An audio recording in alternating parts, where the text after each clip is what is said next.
Hello everyone and welcome. In this video I will be counting down my personal top 10 favourite The Walking Dead episodes. This is actually the second part of a top 20 episode countdown I've put together, so if you haven't watched the previous video and are wondering what installments just missed out on making the top 10, then click on the link in the description box below. Anyway, as expected, I won't be holding back on spoilers in regards to the episodes that I've chosen, so please keep that in mind. Anyway, without further ado, let's begin. I've said before that The Walking Dead's third season is probably my favourite, and its fantastic season opener certainly plays a big part in making me feel this way. Seed picks things up 8 or so months since we last saw the group narrowly escaping the Walker herd on the farm, with it clear that the time on the road scavenging has taken its toll on everyone. The group look rough, burnt out and completely despondent. The now bearded Hershel's sad eyes say more than words ever could. Although the group isn't in the best shape physically and mentally, they have clearly developed their skills as a group of survivors. They take out walkers in the abandoned house at the start of the episode like skilled marksmen, using silent weapons and making their way around the property almost like a SWAT team. All in all, it's pretty impressive stuff, and I enjoyed seeing how much everyone's survival skills had developed since the season previous. Even more impressive is the manner in which they took over the prison, all working in tandem with one another to do something which we later find out the governor believed was impossible. One moment that sticks out to me is when the group found themselves confronted with armoured walkers. Initially they struggled how to work out how to kill them until Maggie stabbed one of them through the bottom of their helmet. I still remember the face she made when she did it, with her exclaiming, "Did you see that?" out loud. Maggie was so caught up by the adrenaline and the pure excitement, and it was a nice upbeat moment amongst all the chaos. Taking over the prison could have been more than enough content for one episode, but there was still more to come. Hershel ended up getting bitten while searching the prison halls, with Rick chopping his leg off in order to try and prevent him turning. Although by now we've seen limbs amputated many times in all different forms of Walking Dead media, at the time of Seed's release, seeing Hershel get his leg cut off was truly unexpected. And to cap things off, Hershel's amputation was seen by some prisoners who had been residing in the food court, with them wondering what the hell exactly they had just witnessed. This episode's ending is an example of a cliffhanger done right, as I could not wait to see how Rick dealt with the prisoners the following week, as well as what came of Hershel. Seed really is a superb episode which helps set the tone for the brilliant opening to the prison arc. You may remember that I made a video a couple of months ago about how underrated I believe the second season of the show to be, and it wouldn't make much sense for me not to include at least one episode from said season in this list. We're pretty much dead already, well deserving of its place in the top 10. I'm not going to go into too much detail regarding this entry, as I have already spoke about the episode at length in the various videos I made regarding season 2, so if you want to hear more in-depth thoughts on this installment, then please give them a watch. Now, I'm sure the one thing that immediately comes to mind when anyone thinks about this episode is that iconic moment in which Sophia steps out of the barn. You can say what you like about the show's prolonged hunt for her, but you can't argue that this reveal didn't pay off. Yes, the search for her may have been a bit overstretched at times, but it made this revelation all the more shocking and heartbreaking. Seeing the characters collapse to the floor as the corpse of Sophia exited the barn, with Rick being the one to step up to do what he had to do, isn't something that I'll forget in a hurry. The build up to Sophia's reveal was also something that I think was expertly handled. As I've spoken about before, I love seeing Rick and Shane take opposing views on what to do about the Walker barn situation. Rick decided that he was going to play the role of appeaser, deciding to allow Hershel to do what he wanted on his land, even going as far to help him round up some more walkers. Shane, on the other hand, was having none of this, going absolutely mental at the sight of Rick playing shepherd to the undead, with Shane going on to galvanise the rest of the group into taking arms against the walkers. Although some people might not realise it, this really was a pivotal moment in the pair's relationship. Rick became convinced that Shane was too rash and dangerous, and Shane realised that at that moment in time Rick was far too accommodating and naive for his own good. This episode was vital in setting up their final confrontation later down the line, and it should be applauded for the way it created more friction between the lead and the antagonist. Overall, Pretty Much Dead Already is a fantastic installment in the season that doesn't quite get the credit it deserves. At this point in time, I don't really know how I feel about the character Morgan. Since his return as a Jedi monk, I found him to be a bit hit and miss, as he constantly flip-flops between playing the role of messenger of peace to then turning into a complete killing machine. Overall, during the last few years, I found that the more time I've spent with him, the less I found myself caring about him. I thought his jump to fear might have given him a new lease of life, but honestly, apart from a good showing during the decent opening episode, I don't think Morgan has really done anything to justify being on that show at all. Even though I'm not his biggest fan at the moment, I have to say that when he appeared during The Walking Dead's pilot, I thought his character was great. In fact, he almost stole the spotlight from Andrew Lincoln, such was the strength of his performance. And it wasn't just me who felt this way. Even though he only made one appearance before his returning clear, he was something of a cult favourite, with fans wondering whether or not he would reappear in the show. Well, during season 3, Morgan made his long-awaited comeback, and it's fair to say things hadn't gone well for him since Rick had left him. His son Dwayne was eaten by his wife, who Morgan had failed to put down in the first episode of the show. Since his son's death, Morgan had lost himself, illustrated by the fact that he had turned his home and the surrounding street into a booby-trapped fortress, as well as seemingly spending hours scribbling nonsense all over the walls. He also repeatedly made references to his need to clear, which, as the flashback episode Here's Not Here showed, was basically him going full psychopath, killing everyone who came near him. Lenny James was fantastic as a worried father in The Walking Dead's pilot, and yet again he plays Morgan brilliantly, albeit in a completely different way entirely. I know that some viewers aren't huge fans of this episode because they feel it brings the growing conflict between the Governor and Rick to a screeching halt, but I really like it. It was definitely a risky move to have an episode solely focused on a crazy Morgan, just as the momentum of the second half of season 3 was really starting to build, but I really think it paid off. Clear is an interesting episode that reunited fans with a much missed character, and although it might not have featured the happy reunion between Rick and Morgan that viewers were secretly hoping for, it still managed to provide a satisfying answer to what Morgan had been doing since he last appeared. I adore the first story arc of The Walking Dead's third season, and Sick takes the quality found in the season opener and manages to build on it with an even better follow-up. Things resume where the season premiere left them, with Rick and co worrying about exactly what to do with the prisoners who they had just discovered. Rick decides that they can stay as long as they have their own separate wing from the group. What follows is what I consider to be one of The Walking Dead's most funniest moments, in which Rick and Daryl are absolutely stunned at the prisoners' ridiculous attempts to take down some walkers. The pair of them give each other a look as to say, what the hell are these guys doing?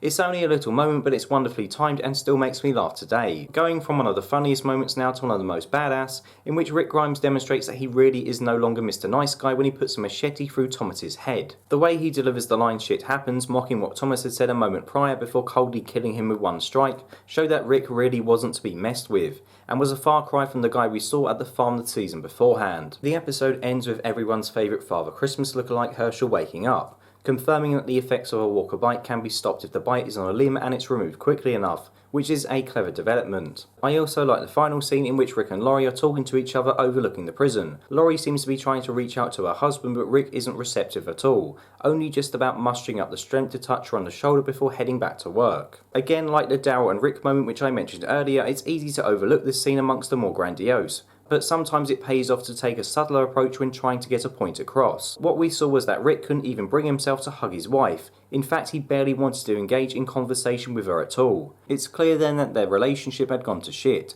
and despite what he said to Laurie in that moment in time, it was obvious he had feelings of resentment and hatred towards her, something that he would regret a couple of episodes later when she died. In the grand scheme of things, this is only a minor moment on the show, but it made Rick and Laurie seem all the more human, and it still sticks out in my mind. Sick is an entry full of moments of brilliance, both huge and small in scale. Viewers who might have found the first episode of The Walking Dead to be a bit slow certainly wouldn't have the same problem upon viewing its follow-up Guts, as things really are cranked up to 11 in an entry full of serious production values which manages to both entertain and delight. After spending the majority of the pilot solely with Rick, Guts introduces some of the most well-known Walking Dead characters in Glenn, Andrew and Mel, as well as cult favourite T-Dog. Oh, and it also has that random dude who went missing for 7 seasons who then came back and died. Although Michael Rooker's Mel comes off as a piece of shit, you can't fault his performance. And even though his attitude towards T-Dog was disgusting, I couldn't help but feel a bit sorry for him when he found himself alone and screaming, chained to the top of the rooftop come the end of the episode. Of course, it would be silly for me to include this entry without talking about the moment in which the episode is named after. The famous scene in which Rick and Glenn cover themselves in walker guts in order to try and blend in with the undead. Although this trick has now become something of an overused get out of jail free card in the Walking Dead universe, back when I first saw Rick and Glenn's crazy plan of covering themselves in blood and intestines actually work, I really can't say that I'd seen anything like that before. Having the undead be able to tell the difference between the living and the dead due to their smell is a unique concept that helps separate The Walking Dead from other pieces of zombie fiction. Glenn's and Rick's attempt to sneak through the dead was nerve-shattering to watch, as I found myself wondering whether one of them would do something which would disturb the horde and alert them to their presence. Their escape attempt was seemingly going to plan, that was until the rain came along, at which point the pair of them had to run for their lives. My heart was racing watching this unfold, and I'm sure theirs was as well. Anyway, Rick and Glenn managed to escape and went on to rescue the remaining members of the group, minus Merle. Whilst Rick ended up driving a pretty unattractive storage truck, Glenn ended up speeding off in a red sports car, screaming from the top of his lungs whilst doing so. This little snippet of Glenn's excitement was a surprisingly upbeat and funny way to end an episode, and isn't something that the show has really done since, which is a shame because it left me with a big smile on my face. Simply put, The Walking Dead's second ever episode, Guts, did an amazing job of following up an almost perfect pilot. I'm sure that most of my viewers know that I'm a big fan of the Governor's portrayal on The Walking Dead, seeing as I've only really ever said good things about him in the past. With that in mind though, I wasn't really keen on how the show handled his disappearance from the end of season 3 onwards. After the Governor's failed assault in the comics, he decides to sit back and hit Rick again when he least expects it. However, in the TV show, Woodbury is destroyed after the 3rd season's conclusion, with Philip becoming a hobo before then somehow building up another army from nowhere, which consisted of random people who wanted to kill Rick despite not even knowing who the guy was. Why the show couldn't just have him bide his time before he attacked Rick again, I don't know, because for me the approach they took didn't really make a whole lot of sense. Considering how indifferent I was to the Governor's return in season 4, I was a bit cautious about how his final attack on the prison would play out. Thankfully, even though the show took a weird route in getting there, the assault on the prison was everything I hoped it would be. With that in mind, I'm just going to list some of the epic things that viewers got to witness during this installment. First up was Rick's speech to the Governor, in which he pleaded for the two groups to share the prison instead of fighting in a moment that would have made the onlooking Herschel proud. Rick poured his heart out in the process, but it was to no avail, as by this point revenge had consumed Philip's mind. Sadly, this was probably one of the last things that Herschel remembered, as seconds later he took Michonne's katana to the back of his neck. His death remains one of the saddest on the show, as he grew into a hugely lovable character since he left the farm to join up with Rick. The battle then commenced in what was a chaotic affair, with Rick and the Governor trading blows and Daryl showing what a badass he was by using a walker as a human shield before killing one of the Governor's henchmen. Oh, and he also did an impression of Solid Snake taking on Vulcan Raven in Metal Gear Solid 1 by throwing a live grenade in the tank and putting it out of action. Despite Rick's group fighting as hard as they could to keep the prison intact, it ended up falling, although the Governor did get what he deserved by the end of the installment. Finally, Rick seeing the bloody baby chair with Judith nowhere to be seen was one of the darkest moments on the show, even if Judith was revealed to be okay later down the line. Although I still don't really like the approach the show took leading up to the Governor's final attack, the attack itself was brutal and bloody, and impossible to take your eyes away from, and for that alone, Too Far Gone is more than deserving of its top 5 position.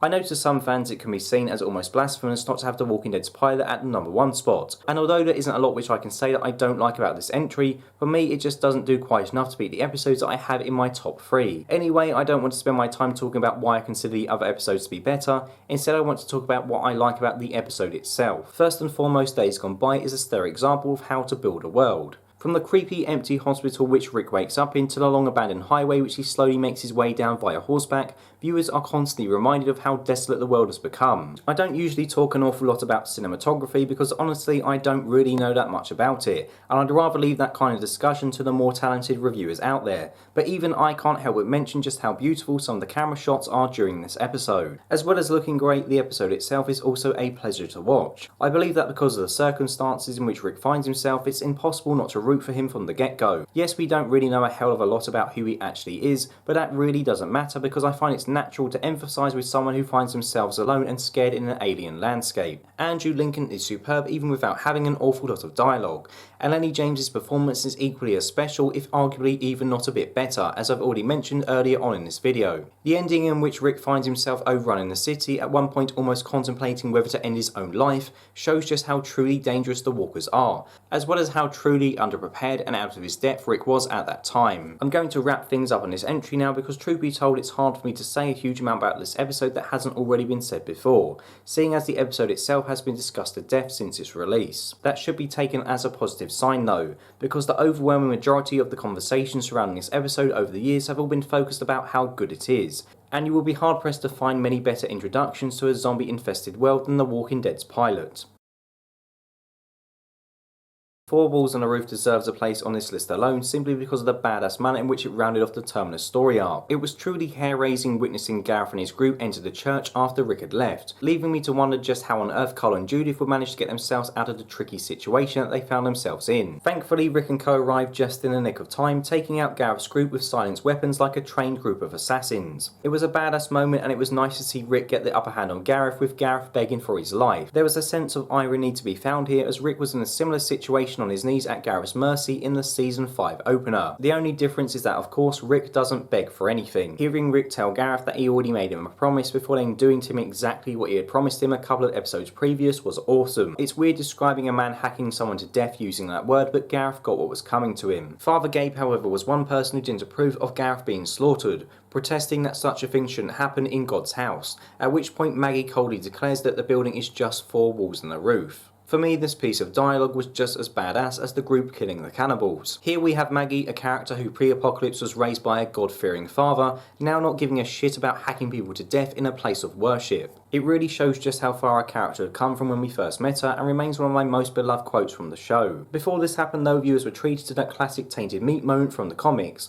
when Bob mocked the cannibals as they feasted on his cooked leg. I quite liked Bob throughout his time on the show, and the positive attitude he took even when faced with death made me like him even more, with his departure helping end this gruesome installment on a bittersweet note. 4 Walls and a Roof wraps up the cannibals arc with aplomb and is a standout episode from the 5th season. However, it isn't my favourite episode from Season 5, as that entry is up next. Whilst The Walking Dead ended Season 8 struggling to get 6 to 7 million viewers tuning in to watch it on a regular basis, No Sanctuary kicked off Season 5 with a staggering 7.29 million viewers, the highest rating on the show to date. The Season 4 finale had left things on a tantalising cliffhanger with Rick and Co at the mercy of Gareth's group, causing everyone to be glued to their screens in anticipation when the show returned in October 2014, and No Sanctuary did not disappoint. No Sanctuary played out at a storming pace, with the Terminites making quick work of Rick and Co.'s attempts to escape their holding pen by surprising them with tear gas. The scene in the slaughterhouse that follows is genuinely one of the most messed up and shocking scenes on The Walking Dead, but it's also one of my favourites. Witnessing Gareth's men slice open the throats of their victims in order to drain their blood into a bathtub was bloody terrifying and disgusting. Speaking of terrifying, I really enjoyed watching the cannibal leader Gareth, who played the part of the creepy bad guy incredibly well. In fact, he's someone who a lot of fans feel that ultimately didn't get enough time on screen due to his death a couple of episodes after the season premiere. However, I would argue that one of the reasons I enjoyed his stint on the show so much is because his character wasn't dragged out to the point of losing what made him intimidating in the first place. I mean, look at Negan. When he first arrived on the show, he struck fear into the viewers' hearts. However, now after over 2 years on the show, he just comes off as an incompetent leader who has a fetish for making dick jokes. He's just not that scary anymore. Gareth, however, was a creep throughout, and I think a big part of this is down to his short stay on the show, because it meant that the writers didn't have the time to bastardise his character like they did to Negan. Anyway, with there seeming to be no way out for Rick and his friends, Carol reappeared at just the right moment to save the day, in what was to be one of the best character transformations on the show. No longer was she the meek housewife, instead she returned looking like bloody Rambo, destroying Terminus via a huge explosion. She was a far cry from the woman Daryl had rescued a few seasons previous back in the prison, and this was further illustrated by the way she dealt with the Terminus member who was hiding inside. Carol wasn't interested in hearing her explanation for the group's actions, instead choosing to shoot her in the leg and leaving her to be eaten by walkers. After being kicked out from the group during the prison arc, I'm glad she was the one who came to his aid in his moment of need. Despite lasting for less than half a season, the cannibal story arc is one of my favourite chapters on The Walking Dead, and that's in large part due to No Sanctuary. It's a complete blast from start to finish and featured some truly hideous imagery that took The Walking Dead's gore to the next level. Simply put, it's my most revered season premiere and only just missed out on taking the #1 spot.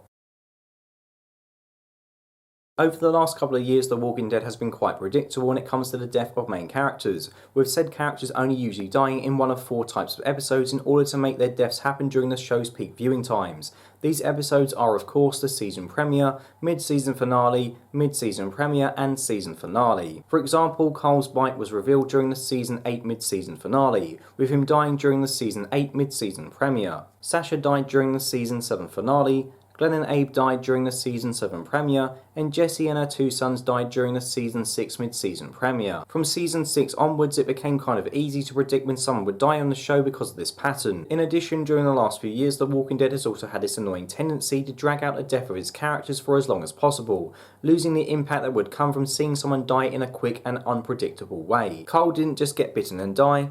Oh no, viewers had to spend an entire episode with him waiting for him to bite the dust. making me wish he would just hurry up and die because I was so bored. Also, Sasha's death didn't come as any kind of shock to those who watched the season 7 finale, as it was alluded to the entire episode, and in the end it just felt more prolonged than it should have actually been. And finally, Glenn and Abe, well, you all know we had to wait the best part of the year to see if they were the ones who were going to be on the receiving end of Negan's bat. My point is, not only has death become too predictable on the show, it's also become too over-dramatised, which has resulted in it feeling stale. Contrast this to the installment Killer Within, which managed to pull off 2 deaths that managed to shock me in the 4th episode of a season. This would be unheard of in The Walking Dead today. With the prison security systems being sabotaged, which I'll say a bit more about in a minute, Rick's makeshift home was being overrun by the undead. Amidst all the chaos, T-Dog unfortunately was bitten by a walker, sealing his fate. Before viewers could even have time to really take it in, T-Dog ended up sacrificing himself to save Carol not long after he was bitten. I know T-Dog wasn't the most well-developed character on the show, but he was on it since the beginning, so it was still a pretty big deal seeing him die, even if he was just a side character. On its own, this would be enough for most episodes. However, The Walking Dead had another ace up its sleeve with the death of Lori during labour. Everyone knows that I never really cared for her character, however her death was well thought out, and did manage to make me feel for poor old Carl, who had to look down on it all happening before then putting down his mother. Lori's death resulted in a fantastic end sequence in which a crying Maggie left the prison with baby Judith and able to properly break the news to Rick. Although Rick crying next to Cole shortly after has been turned into an internet meme, one which I should say at times is pretty damn funny, seeing Andrew Lincoln rolling around the floor in anguish was so hard to watch, but oh so well acted. I mentioned earlier on when talking about the episode Sig that Rick showed his indifference to Lori by the way he acted around her. Yet here he was absolutely devastated at her passing, probably regretting all those times he had purposely chosen to be distant from her since leaving the farm. Of course, having 2 people die doesn't automatically make for a good episode, nor does having a shocking death necessarily mean the episode is inherently great either. I mean, Fear the Walking Dead has had some shocking deaths so far this season, and that hasn't improved the quality of the show. However, Killer Within perfectly executes killing 2 characters in such a way that manages to be shocking without feeling cheap. Aside from T-Dog and Lori dying, the rest of the episode is pretty damn good. I like that it was Oscar, the prisoner who Rick had chucked out previously, who was causing all the trouble within the prison. Andrew then choosing to shoot Oscar over Rick after coming to respect Rick as a man and a leader was also a nice little touch. Aside from the prison, Woodbury also featured, with things being a bit quieter there than at the prison, presumably to give the viewer a bit of a breather. However, although things were slower at Woodbury, they certainly weren't boring, as more was learnt about the governor as Michonne became increasingly distrusting of him. In fact, there was a nice juxtaposition on display seeing the shit that was going down under Grubby Prison compared to the relatively luxurious lifestyle the people of Woodbury were leading. Honestly, there's probably even more I could say about this episode, but this video has to end somewhere, so I'll stop for today. Just know that in my opinion, Killer Within is a near perfect installment of The Walking Dead and will always be my favourite episode no matter what. So there you have it. Finally, after talking about doing this video for what seems like forever, I've finally done it. Thank you all for your patience. I know some of you have been waiting for this video for quite some time. Please let me know your thoughts below. Do you agree with my choices, or do you think I've chosen completely wrong? Anyway, as always, thank you very much for watching. Until next time, goodbye.